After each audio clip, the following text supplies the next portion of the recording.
Hi, I'm Liam from Muscle Doctor, and today we're going to be looking at massage techniques for the quadriceps group. For this, I'll be using Songbird massage wax. Relaxation, smells lovely. Let's go.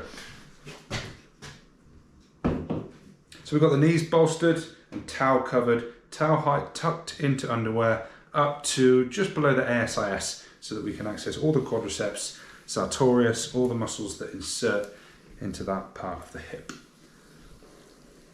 So we're spreading the wax, introducing the client to our touch and warming the tissues. Also trying to get a good idea of what things feel like at this stage. Are there any areas of tightness? We're using effleurage with broad palms and a fairly fast stroke because we're superficial. As we start to go deeper, we're going to go slower. So making sure that we avoid the patella, not completely, but just putting any pressure in, comes above there into the quadriceps tendon, reinforcing the thumb of the middle of the quadriceps. This is rectus femoris. Make sure you finish the stroke off to the outside of the leg. One continuous stroke with the other hand following through, and then left begins again. And if you're not going to do that continuous stroke at the end, always make sure that you keep contact but lightly on the way back.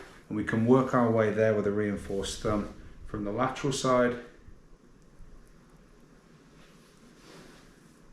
up the central part of the quadriceps, and then into the medial aspect. Touching on sartorius there as well. We're tracing away from that towel line and then breaking things up with some superficial quicker massage. Let's move to some petrissage in need of some more wax. Always wax to hands, never wax to skin. We're not putting sun cream on. We're going to lift up and put down. We're kneading here. So begin distally, work your way proximally, try and get as much of the quadriceps into your hands as you can. As you put down, you pick up with the other hand and repeat. Let's put some emphasis on the thumbs for the IT band, for the outer quad. And now let's put some emphasis on the fingers as we pull through into the adductors and sartorius. We can go with some slightly deeper petrissage. As with the effleurage, let's go slower with those strokes, reinforcing the thumb. That can be quite painful, so let's mix it up again with some light effleurage. Where can we go from there then? Well, we've got other tools that we can work with. We've got knuckles. With knuckles, we keep those fingers relaxed, allow them to trail. We push through with that part of the hand just there, and we're reinforcing with the hand opposite. So put the pressure down through a straight arm, joints all in good alignment. Relax those knuckles and go slow because this one's going to feel deep. Coming back to the start position by keeping contact and then moving over slightly so we don't cover exactly the same path that we just did before we repeat. Look for cues from the client, verbal and visual, as to whether that's too much pressure.